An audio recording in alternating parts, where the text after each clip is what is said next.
ভারত যদি গৌর গোবিন্দের ভূমিকায় নামতে চায়, দেশের 18 কোটি মুসলমান শাহজালালের ভূমিকায় নামবে। ভারত যদি বন্ধুত্ব দেখায়, বন্ধুত্ব পাবে। কিন্তু ভারত যদি বাংলাদেশে আধিপত্যবাদ বিস্তার করতে চায়, বাংলাদেশের 18 কোটি জনগণ সেটা রুখে দেবে। প্রতিবেশী যদি বন্ধু না হয়ে প্রভু হতে চায়, এরকম দানব প্রতিবেশী কেউ চায় না।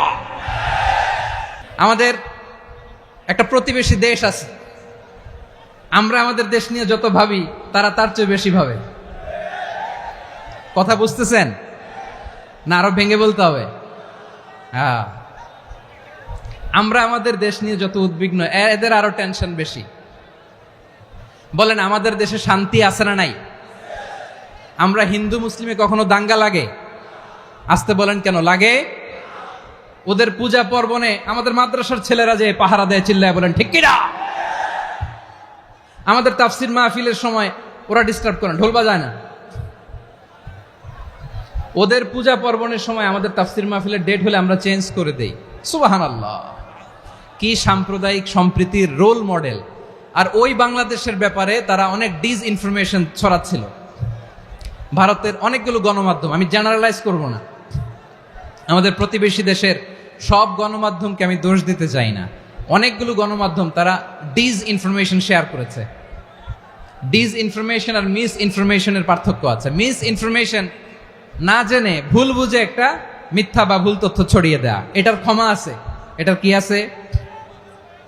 আর ডিসইনফরমেশন মানে ইচ্ছা করে, প্ল্যান করে, ম্যাপ করে, ছক এঁকে মিথ্যা, গুজব, রটনা সোশ্যাল মিডিয়ায় ছড়ানো, এটার ক্ষমা আছে? আওয়াজ করে বলেন, ক্ষমা আছে? ভারতের কিছু গণমাধ্যম তাই করেছে। আমরা ব্যথিত হয়েছি, আমাদের হৃদয়ে রক্তক্ষরণ হয়েছে। আমাদের প্রতিবেশী দেশকে বলতে চাই, আমাদের দেশ নিয়ে আপনাদের ভাবার দরকার নাই। নিজের চরকায় তেল দেন, নিজের দেশ নিয়ে ভাবেন। গত মাসের ভয়েস অফ আমেরিকার রিপোর্ট, বাংলাদেশে সংখ্যালঘু জনগোষ্ঠী আগের চেয়ে বেশি নিরাপত্তা পাচ্ছে। Report voice of America, Muslim report নাকি? মুসলিম জরিপ, ভয়েস অফ আমেরিকা। কথা বোঝে নাই বোধহয়। ভয়েস অফ আমেরিকা কি আমাদের রিপোর্ট? না, ভয়েস অফ আমেরিকার জরিপ, বাংলাদেশের সংখ্যালঘু জনগোষ্ঠী আগের চেয়ে ভালো নিরাপত্তা পাচ্ছে। শুধু এখানেই শেষ না, মাইক্রোসফটের একটা জরিপ শোনাই আপনাদেরকে। তারা সারা পৃথিবীতে গুজব, ভুয়া আর মিথ্যা নিউজ ছড়ানোতে কোন দেশ সেরা একটা রিপোর্ট করেছে। এর মধ্যে 1 নম্বরে এসেছে ভারতের নাম। মাইক্রোসফট তো মুসলমানরা চালায় না? কথা বোঝে নাই বোধহয়। প্রতিবেশী দেশকে বলবো, আপনারা নিজের চরকায় তেল দেন, আপনারাও শান্তিতে থাকেন, আমাদেরকেও শান্তিতে থাকতে দেন। সব চেঞ্জ করা যায়, প্রতিবেশী চেঞ্জ করা যায় না। আমাদের ল্যান্ড তাদের ল্যান্ড, পাশাপাশি। আমরা চাই তারাও সুখে থাক, আমরাও সুখে থাকি, ঠিক কিনা? কিন্তু প্রতিবেশী হলে বন্ধুত্বপূর্ণ আচরণ করতে হয়। প্রতিবেশী যদি বন্ধু না হয়ে প্রভু হতে চায়, এরকম দানব প্রতিবেশী কেউ চায় না। ভারত যদি বন্ধুত্ব উপহার দেয়, আমরাও বন্ধুত্ব দিব। কি বলেন? তারা যদি বন্ধু সুলভ আচরণ করে, আমরাও বন্ধুত্ব উপহার দেব। কারণ আমাদের পররাষ্ট্র নীতি হচ্ছে সবার সাথে বন্ধুত্ব, কারো সাথে বৈরিতা নয়। আলহামদুলিল্লাহ বলেন, কত চমৎকার পলিসি আমাদের। আমরা নির্বিবাদী, আমরা বাংলাদেশিরা শান্তিকামী। We are proud of that. এজন্য আমরা গর্ববোধ করি। আমাদের পররাষ্ট্র নীতি সবার সাথে বন্ধুত্ব, কারোর সাথে শত্রুতা নয়। তাই প্রতিবেশী দেশকে বলবো, আমার ভাইয়েরা, আপনারাও আমাদের ভাই। বন্ধুত্ব দিলে বন্ধুত্ব পাবেন। বন্ধুত্ব ইজ ওয়েলকাম, দাদাগিরি নয়। বন্ধুত্ব ওয়েলকাম, দাদাগিরি নয়। Loud and clear. ভারত যদি বন্ধুত্ব দেখায়, বন্ধুত্ব পাবে। কিন্তু ভারত যদি বাংলাদেশে আধিপত্যবাদ বিস্তার করতে চায়, বাংলাদেশের 18 কোটি জনগণ সেটা রুখে দেবে। ভারত যদি গৌর গোবিন্দের ভূমিকায় নামতে চায়, দেশের 18 কোটি মুসলমান শাহজালালের ভূমিকায় নামবে। প্রিয় ভাইয়েরা, আমরা বন্ধুত্বে বিশ্বাসী, শত্রুতায় নই, ঠিক কিনা বলেন? আল্লাহ আমাদেরকে বোঝার তৌফিক দান করুক।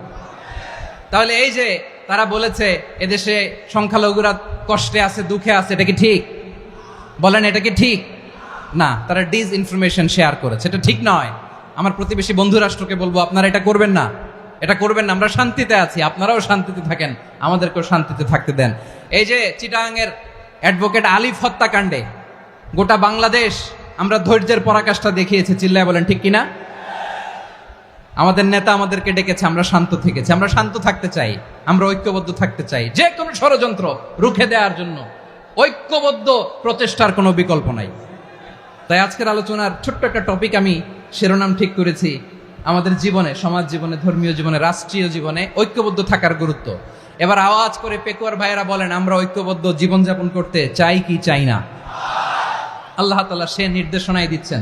আল্লাহ তাআলা ইরশাদ করছেন, ওয়া'তাসিমু বিহাবলিল্লাহি জামিআন ওয়া লা তাফাররাকু ওয়াযকুরু নি'মাতাল্লাহি আলাইকুম إذ كنتم أعداء فألف بين قلوبكم فأصبحتم بنعمته إخوانا وكنتم على شفا حفرة من النار فأنقذكم منها كذلك يبين الله لكم آياته لعلكم تهتدون الله أكبر পড়েন।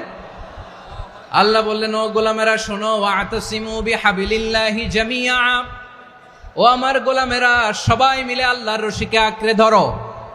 আল্লাহর রশি হলো ইসলাম, আল্লাহর রশি হলো কোরআন। আল্লাহ বললেন কোরআনকে আঁকড়ে ধরো, ইসলামকে আঁকড়ে ধরো। একা একা আঁকড়ে ধরলে চলবে না, জামিয়া সবাই মিলে আঁকড়ে ধরো। এই আদেশটা আমাদের জন্য দান করেছেন কে? আল্লাহ তাআলার নির্দেশ, ওয়া'তাসিমু বিহাবলিল্লাহি জামিআ, সবাই মিলে আল্লাহর রশিকে আঁকড়ে ধরো। হাবলুল্লাহ মানে আল্লাহর রশি। হাবলুল্লাহ মানে কি? রশি। এই হাবলুল্লাহ আল্লাহর রশি বা আল্লাহর রজ্জু দ্বারা উদ্দেশ্য হচ্ছে ইসলাম। আল্লাহর রশি দ্বারা উদ্দেশ্য কি? তাফসিরে অনেক ব্যাখ্যা এসেছে। এরকম পরিস্থিতিতে তাফসিরের সূক্ষ্ম সূক্ষ্ম বিষয়গুলো আমরা শোনাতে চাই, কিন্তু পরিবেশ হয়ে ওঠে না। আল্লাহর রজ্জু বা আল্লাহর রশি দ্বারা উদ্দেশ্য হচ্ছে ইসলাম। আল্লাহর রজ্জু বা আল্লাহর রশি দ্বারা উদ্দেশ্য হচ্ছে কোরআন, কারণ কোরআন আমাদেরকে ঐক্যবদ্ধ করে, ইসলাম আমাদেরকে ঐক্যবদ্ধ করে। চিল্লায় বলেন ঠিক কিনা? এজন্য আল্লাহ বললেন, তোমরা আমার রশিকে আঁকড়ে ধরো, বিচ্ছিন্ন হয়ে না। আমার দেয়া নেয়ামতগুলো স্মরণ করো। যখন তোমরা ছিলে শত্রু, তোমাদের মধ্যে হৃদয়ে আমি আল্লাহ ভালোবাসা ঢেলে দিলাম, ফলে তোমরা সবাই ভাই ভাই হয়ে গেলে। তোমরা সবাই ছিলে জাহান্নামের কিনারায়, জ্বলন্ত অগ্নিকাণ্ডের পাশে। আমি আল্লাহ দয়া করে ঈমানের বদৌলতে তোমাদেরকে আগুন থেকে ফেরালাম। আমি আল্লাহ দয়া করে তোমাদেরকে জান্নাতের পথ দেখিয়ে দিলাম। সুবহানাল্লাহ পড়েন। এমন পথ দেখালাম যে পথ তোমাদেরকে জান্নাতে নিয়ে যাবে, পথের দিশা তোমরা পাবে। লাআল্লাকুম তাহতাদুন। প্রিয় ভাইরা, তাহলে আমাদের যে ঐক্যবদ্ধ থাকতে হবে, এই নির্দেশটা কার? নাকি মন মতো আমি বানায় বলতেছি? আওয়াজ করে বলুন, নির্দেশটা কার? আল্লাহ। তাহলে আমাদেরকে ঐক্যবদ্ধ জীবন যাপন করতে হবে। প্রিয় ভাইরা, ইসলাম আমাদেরকে ঐক্যবদ্ধ করে। ইসলাম আমাদেরকে কি করে?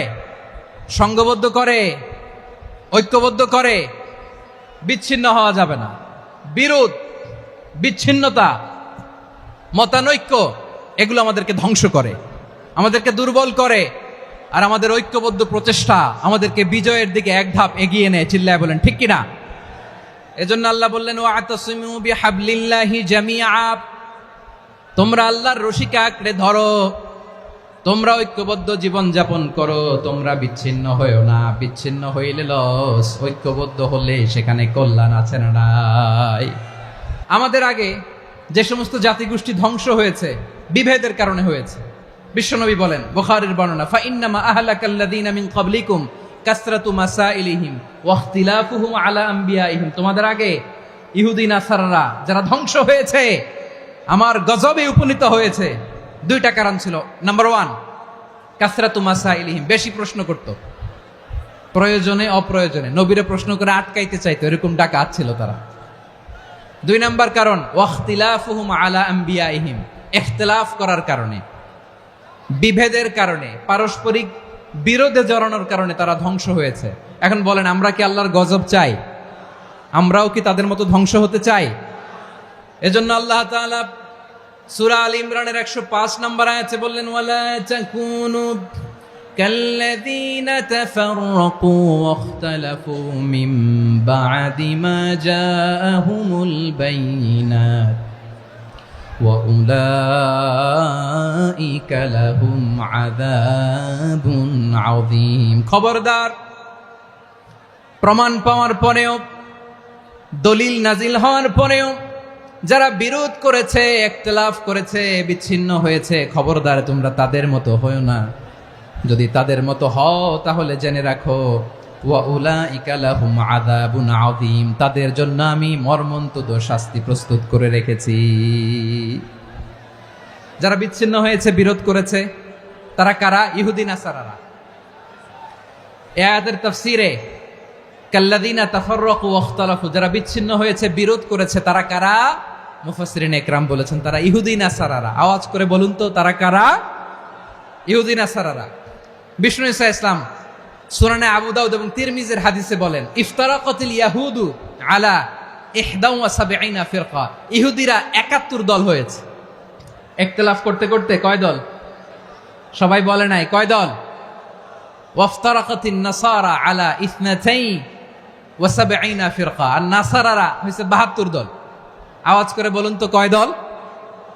ওয়াসাতাফতারিকু হাদিহিল উম্মাহ বি73 ফিরকা। আর বিশ্বনবী আফসোস করে বলেন আমার উম্মত হবে 73 দল। ইহুদি 71 দল, নাসারা 72 দল, আর আমার উম্মত, বুঝে থাকলে আওয়াজ করে বলেন। বিশ্বনবী বলেছেন আমার উম্মত ভাগ হবে কয় দলে? কুল্লুহা ফিন্নার, সব জাহান্নামে যাবে, ইল্লা ওয়াহিদা, একটা দল ছাড়া। সাহাবারা বললেন মান হিয়া ইয়া রাসূলুল্লাহ, সে নাজাত প্রাপ্ত জান্নাতি দল কোনটা? আপনি কি আমাদের বলবেন না? আপনি মেহেরবানি করে একটু বলে দেন তারা কারা।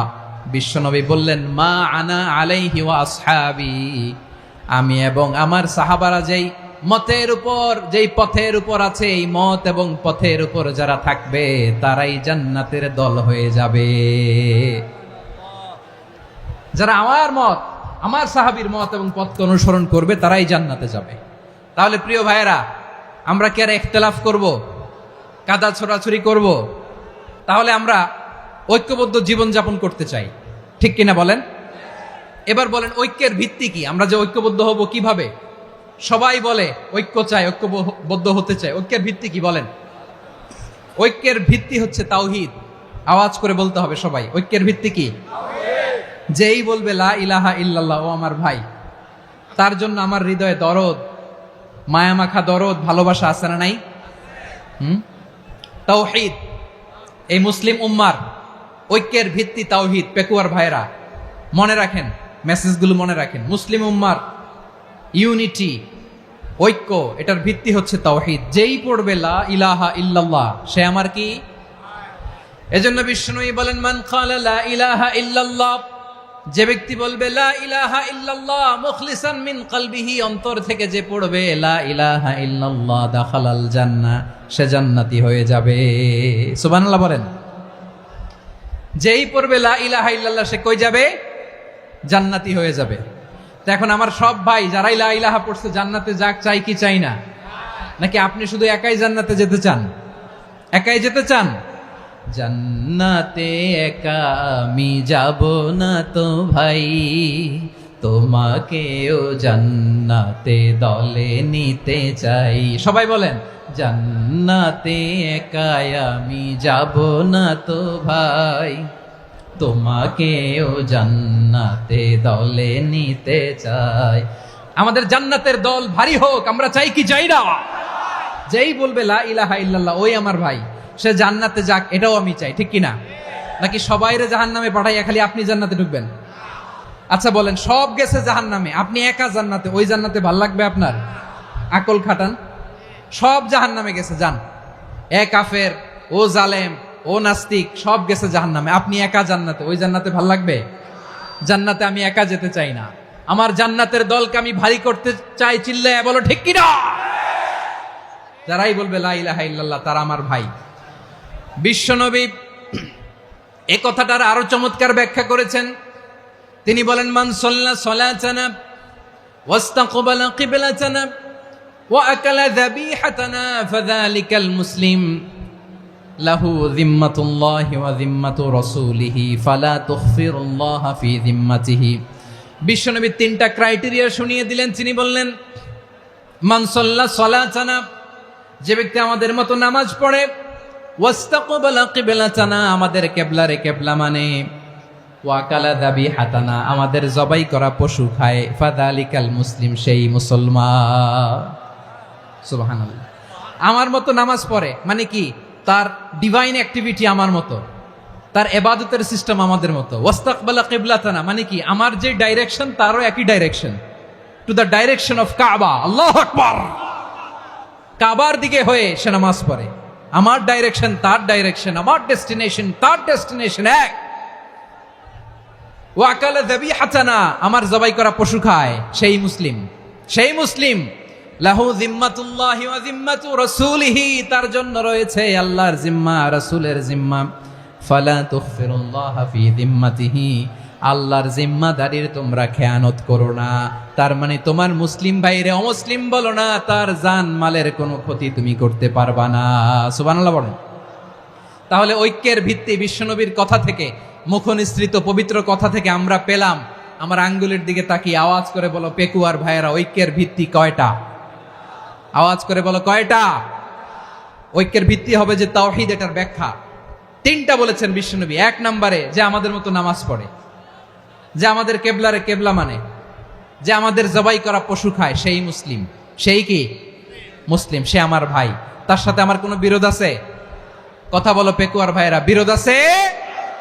কোনো বিরোধ নাই, কারণ আমরা এক উম্মাহ। এগুলো মুখস্থ করতে হবে আমাদের। আওয়াজ করে সবাই বলো, কেউ বাকি থাকবে না, বলো এক উম্মাহ। রব্বুল আলামিন বলেন, ইন্না হাযিহি উম্মাতুকুম উম্মাতান ওয়াহিদাতান ফাআনা রাব্বুকুম ফা'বুদুন। নিশ্চয়ই তোমাদের এই উম্মাহ হচ্ছে এক উম্মাহ, উম্মাতান ওয়াহিদা, এক উম্মাহ। আমি তোমাদের এক রব, আমি এক আল্লাহর ইবাদত করো, আমি ছাড়া কারো ইবাদত করো না। আদেশটা কার? তাহলে আমরা সবাই এক উম্মাহ। কয় উম্মাহ? এক উম্মাহ। নাকি দুই উম্মাহ? আওয়াজ করে বলো, কয় উম্মাহ? এক উম্মাহ। শুধু এক উম্মাই না, শুধু এক উম্মাই না, শুধু আমরাই না, আমাদের সবার দিন একটা। আওয়াজ করে বলো কয়টা? বিশ্বনবী বলেন, আল আম্বিয়া ইখওয়াতুন লিআল্লাত, নবীরা হচ্ছে বৈমাত্রেয় ভাইয়ের মতো। উম্মাহাতুহুম শাত্তা ওয়া দীনুহুম ওয়াহিদ, নবীরা হলো বৈমাত্রেয় ভাইয়ের মতো। অর্থাৎ নবীদের মা ভিন্ন, বাবা এক, মানে নবীদের শরীয়ত ভিন্ন, কিন্তু দিন একটা। আমাদের দিন কয়টা? আমাদের প্রভু এক, এক নবীর উম্মাত, জীবন বিধান এক, ওই শিবানী কোরআন। আমাদের প্রভু এক, এক নবীর উম্মাত, জীবন বিধান এক, ওই শিবানী কোরআন। তবে কেন এক নও হে মুসলমান? এক হও করিয়া হবান। বাইতুল্লাহ এক। আওয়াজ করে বলো, আমাদের বাইতুল্লাহ কয়টা? বাইতুল্লাহ এক, মাদিনা শরীফ এক, ওহুদ পাহাড় এক, বদরের মাঠে একটা তো জীবন আর মরণ যে একটাই, একসাথে মিলে মিশে একটাই প্রাণ। তবে কেন এক নও হে মুসলমান? এক হও করিয়া হবান। সবাই মিলে, আমাদের প্রভু এক, জীবন বিধান এক, ওই শিবানী কোরআন। একসাথে, আমাদের প্রভু এক, জীবন বিধান এক, ওই শিবানী কোরআন। তবে কেন এক নও হে মুসলমান? এক হও করিয়া হবান। আওয়াজ করে পড়েন আল্লাহু আকবার। আমার কলিজার টুকরা পেকুয়ার ভাইরা বলেন, আমরা কয় উম্মাহ? এই যে শাহাদাত সাব্বাবা আঙ্গুলি উপরের দিকে উঁচু করে আওয়াজ করে বলো আমরা কয় উম্মা, আওয়াজ করে বলো আমরা কয় উম্মা। মাশাআল্লাহ, আমরা এক উম্মা।